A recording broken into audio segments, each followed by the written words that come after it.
Hey guys, welcome to this video about the 5 ways you can increase your DPS output in a fight. And before we move on, let me just clarify that a little bit by saying it's not just your raw damage per second, DPS. We're also talking about your overall damage over the course of the fight, because it's really important to know that however much damage you can do in a short amount of time isn't always the most important metric to go by. A lot of times being able to do damage to your opponent longer than he can do damage to you, even at a lower number, is going to be to your advantage. It's all situational. It's all based on the matchup of the ships, and it's going to change depending on what's happening for you in that fight and what you're flying. A good example of this would be rapid light missile launchers. Rapid light missile launchers can apply a ton of DPS to frigates and destroyers over a very short amount of time. But when they run out of missiles, they've got a very long reload time, like 40 seconds, I think. So if you're using those, you've got to kill everything in that first cycle. If you don't, then you're probably dead. So that's one thing to keep in mind. So here are the 5 ways. You can see them on screen.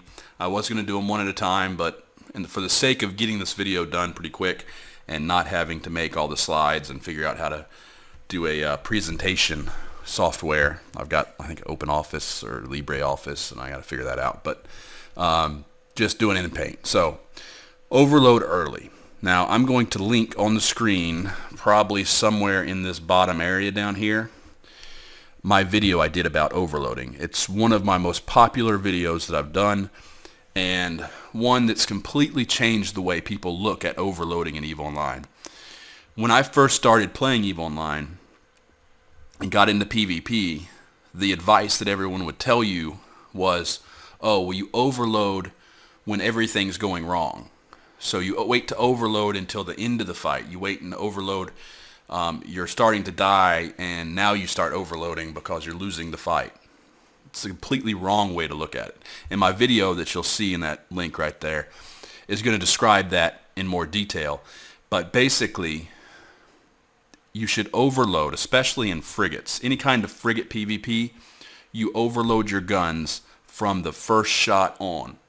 And if not by the first shot, the second shot. You'll see me in some of the videos where I wait until the range has closed, because if I'm going to overload, I want to make sure that the cycles that are overloaded, because it's a 15% boost to your DPS. It might be more than that, but I want to make sure that those count.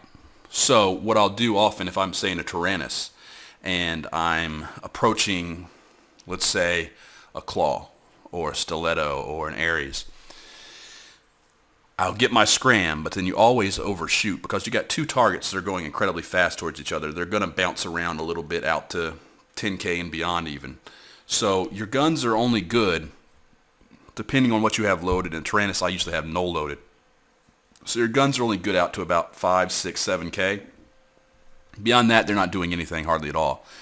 So I try to wait until I see that range indicator get down below about 5K, and then I will overload. So I'll let maybe 1, 2, 3 cycles go off before I start overloading. But it's really important to, in general, in a frigate, start your overload from the very beginning and keep it going the entire time. If you have your thermodynamics skill up to level 4, and if you don't already have it at level 4, that's the next thing you're doing. You're getting that to level 4. It's important. Level 5 helps, but it's a long train, and there's a lot of other things that would be better off to train. Level 4 is mandatory. If you haven't got it yet, go do it now. Level 4 thermodynamics. So with a frigate, most frigates can overload for at least a minute. Some can overload for 2 or 3 minutes, depending on the setup. If it's just got 2 guns, like say a Fed Navy Comet. Does the Fed Navy Comet have 2 guns? I'm not sure. I know the Succubus only has 2 guns, so let's use that as an example. My Succubus, I think, can overload for like 3 minutes, because it only has 2 guns. So as long as you put a slot in between the 2 guns as a heat sink, there don't have to be anything there, just an empty slot, then you can overload for 3 minutes. So overload early, because it's going to get more DPS towards the beginning of the fight, and the fights are most often decided in the first 15 to 20 seconds of the fight. That's when the fight's won and lost.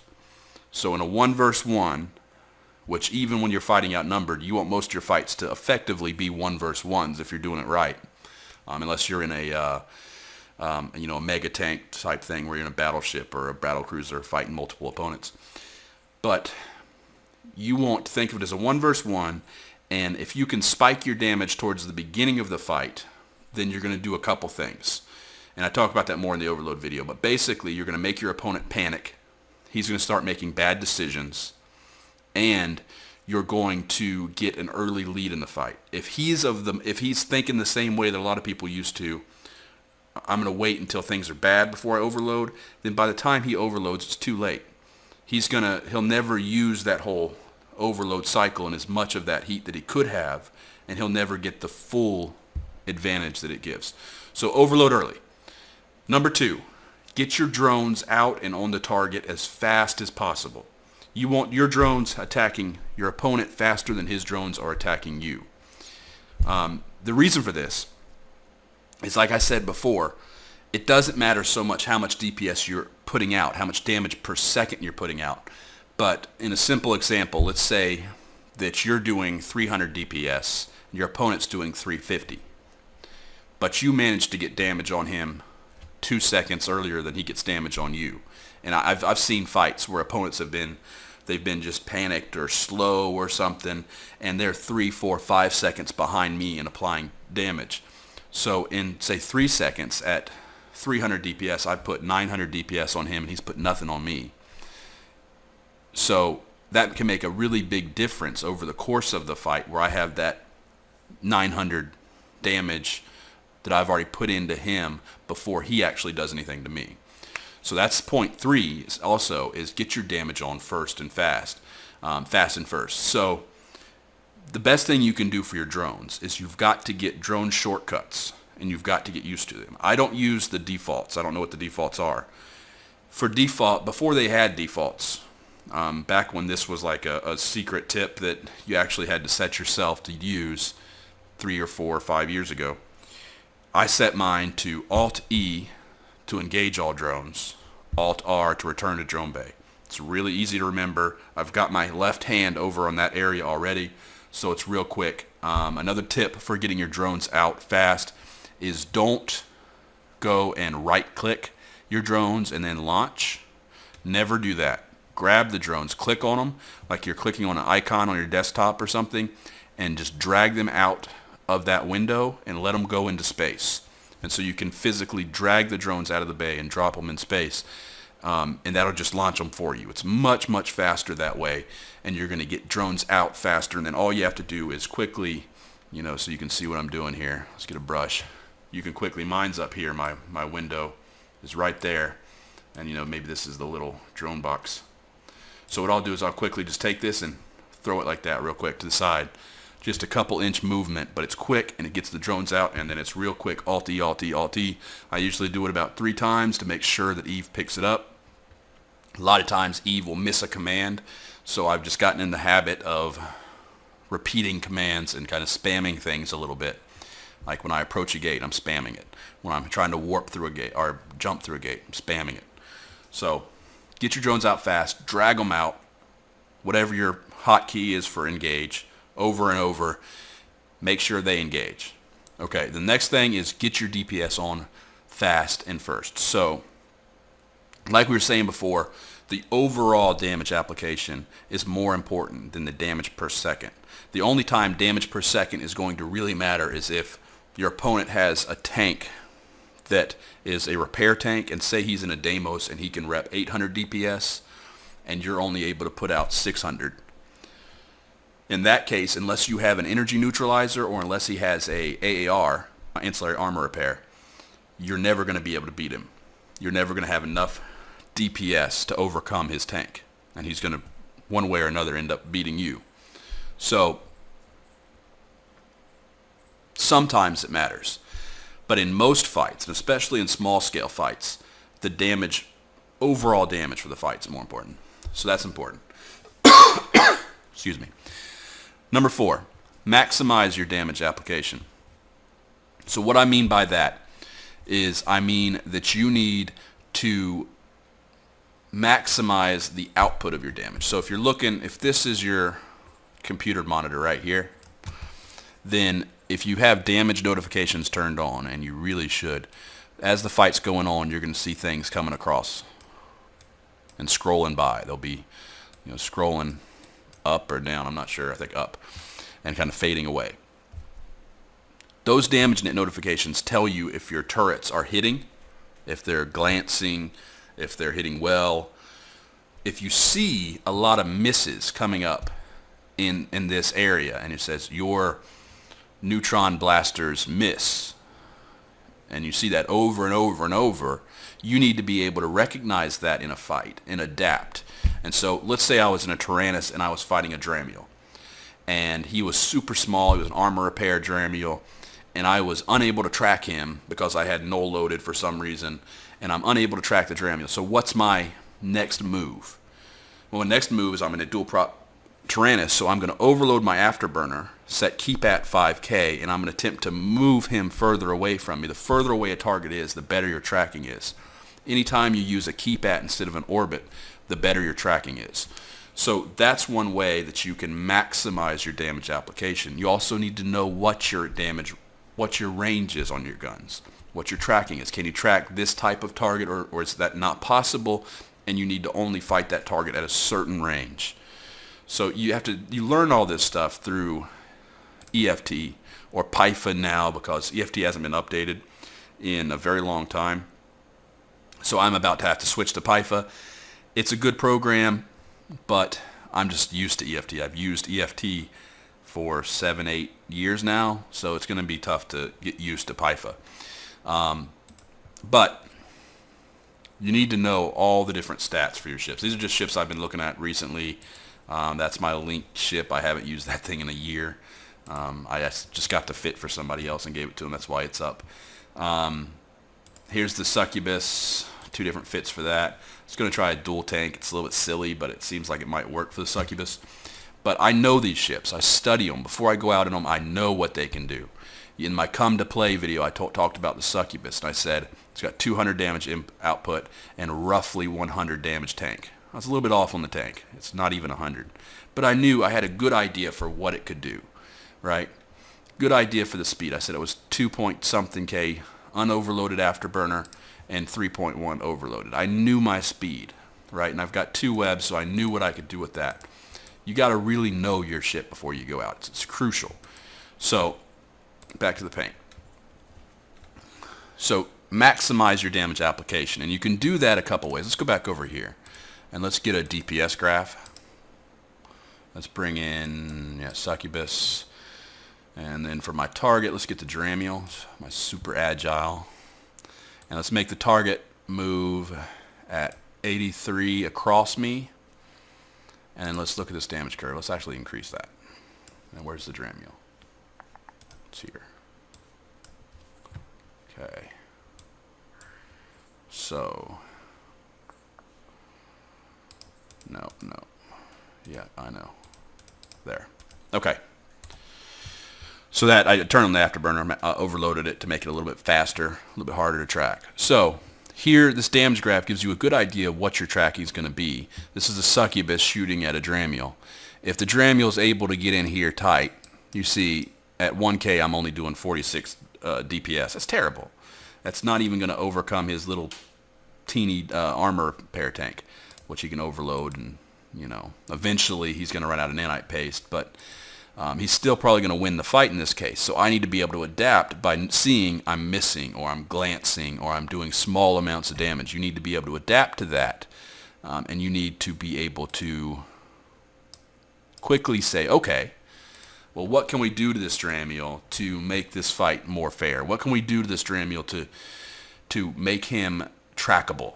And so what you do is, I think it's already applying the webs. It is. Okay, so it's already applying the webs, but you would put the 2 webs on him. You would overload your Afterburner to make sure that you are faster, because you are. And you would overload your Afterburner, and you would go, see your range here on your lasers is 3.9, but you can go to Scorch, right? You can go to Scorch, and that goes way out, like 10K or something. But that's fine right there. leave it there, and then, or actually let's do that. Because that would actually be the better tactic here. Going into the fight, that would be the better tactic. And so you would set a keep at of roughly 6-7K right in there. And you're doing 161 DPS now. And you know, if he's going even faster, 100%, which it's not possible for him to go that fast in a orbit. But even at that full speed, you're still doing enough DPS to overcome his tank. And you're avoiding most of his DPS, which is a whole other issue. Now we're talking about scram kiting, because now you're in deep in his fall off, and he's only doing to you maybe 40% of his, 50% of his DPS, something like that. So he's doing to you maybe 100 DPS. You're doing 157 to him. So that's just it's a small example of how you can maximize your DPS by understanding your ship, understanding the way tracking works, understanding the way your range on your guns can be changed quickly. Like on that succubus, you can change that ammo, right click, change the laser crystals. It takes 1 second. That's the best thing about lasers, is that you can change your ammo just instantly. So that's a big one.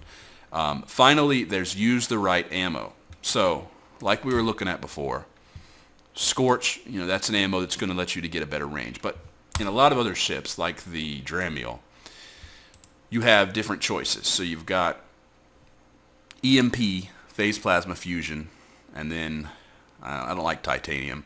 It's some people use it, but no. Phase plasma is your kind of all-purpose ammo. Phase plasma does thermal damage. And there's been like people who have studied this and spreadsheeted it out and completely done the whole analysis of it. And overall, on average, when you look at all the ships dying in EVE and you look at what their weakest average resist is, the weakest on average is thermal. So if you don't know what you're fighting, thermal damage is your go-to. If you do know what you're fighting, so if I was in this Dramiel and I was fighting the Succubus, I would know that the Succubus is probably an armor tank. Even if he's not, he's a Mar. A Mar and Gallente are typically going to be a little bit weak in the explosive department. So you can see here, explosive. So the right damage type to do to the Succubus would be explosive, because he's an armor tank. And if, let's see, let's go ahead and just for fun here, let's add an explosive damage type. Okay. And let's see, his tank right now is 78 max. Go to explosive, 66. So you can see how going to the right damage type is going to weaken your opponent's defense against your DPS, therefore increasing your damage output. And the way you would do that here with this Dramiel is you would go to Fusion, right? And Fusion is your explosive ammo. Just to go through them real quick, EMP is EM, phase plasma is thermal, Fusion is explosive. I don't use any of those, and I don't think you should either. Very few cases titanium, but nah. If you go over here, then you got these. Hail is almost never a good choice because of the tracking and range limitations. I don't like it. Barrage is often a good choice. If I was in this ship, and it was the example we were talking about before, where this ship here, the Succubus, was kiting me. He was out at 7K. If I saw that, I would go ahead and switch to Barrage, because with Barrage, I can extend my fall off, and then doing that would allow me to do a lot better damage. With this, it's a 13.4 total, and that's going to be, I can't do the math. That's going to be right around, because you got some drone DPS there. You're still going to be doing about 120, 130 DPS to the Succubus, somewhere in there. You'd have to get the damage graph up to see for sure. But so that would be the proper adaptation to take to deal with this, should you encounter a scram kiting ship like that. But those are the 5 ways that you can maximize your damage output, and I really should change that to, you know, scratch it out and then damage, right? It's a way to maximize your damage output in a fight, and the more damage you do in a fight, the better chance you have of winning the fight. Just one last example that we can apply to fleets. Whenever I would lead fleets, and I haven't led a fleet in a long time, because I got to the point to where I enjoy solo so much. I always wanted to make a fleet command guide, but I never really got to it, because usually when you're in a fleet, it's too important to take time and try to explain things, so that makes it a little bit difficult because, you know, you want to win. I can go back on a solo PvP video, or I could really even instruct while I'm PvPing. If like when I'm streaming, I can tell you what I'm doing as I'm doing it. But so for a fleet, this is also important. Whenever I would lead a fleet, let's say we had 10 ships, the opponents had 10 ships. It was an even matchup. It was just a straight up, you know, face-to-face brawl to the end, right? In those situations, I would tell my fleet to overload from the very beginning. So we would start overloading as soon as the fight started, because we wanted to have as much DPS from the very beginning as possible for all the reasons I talked about, and all the reasons you're going to see in that overloading video that I linked down here earlier, that if you get your damage on and the opponents see they're melting and they can't keep up with the reps or whatever, and if you get the first kill in a fleet situation, if your fleet kills one of their fleet before they kill one of yours, you've got a psychological edge. All their pilots, as soon as one of their ships go down, every pilot in their fleet starts saying, uh-oh, we're losing this thing. Maybe I need to kind of back up a little bit in case I got to run away. Or, you know, they start getting a little panic. They start worrying they're going to lose. They lose a little bit of their focus on the fight, and they perform a little bit less well for the rest of the fight. So by hitting hard early, you can get a huge advantage in both solo PvP and fleet PvP. I hope you guys enjoyed this video. If you did, you need to check out the Frigate Pro guide and the rest of my PvP guides. If you need to make ISK and you're struggling on ISK, check out the ISK Pro guide. It's helped hundreds of people, maybe more than that. It's helped tons of people to make tons of ISK. It talks about market ways you can work the market to make tons of money. A little bit sneaky ways that you can make tons of money by profiteering off certain areas of the game, as well as some other fun stuff. There's a scamming guide in there, but you know, honestly, it's a bit old, and I don't think scamming is a good way to make ISK anyway. So I haven't updated my scamming guide in forever, because it's a dumb way to make ISK. Instead of scamming, there's a lot better ways of making ISK, and I talk about those. And if you like videos like this, I do a lot of videos in Paint with better drawings than this in my PvP guides. So check those out. Hope you enjoyed this video. If you did, subscribe, like it, link it to your alliance, send out an alliance mail. You know, if you're in a big 10,000 member alliance, send it to everybody. That'd be awesome. And I'll see you guys later.